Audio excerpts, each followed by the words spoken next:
Roblox on Steam VR.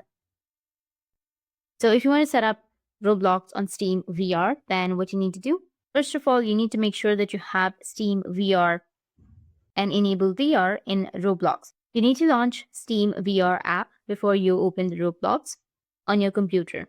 So open the Steam VR app and ensure that your Steam VR base stations are powered on.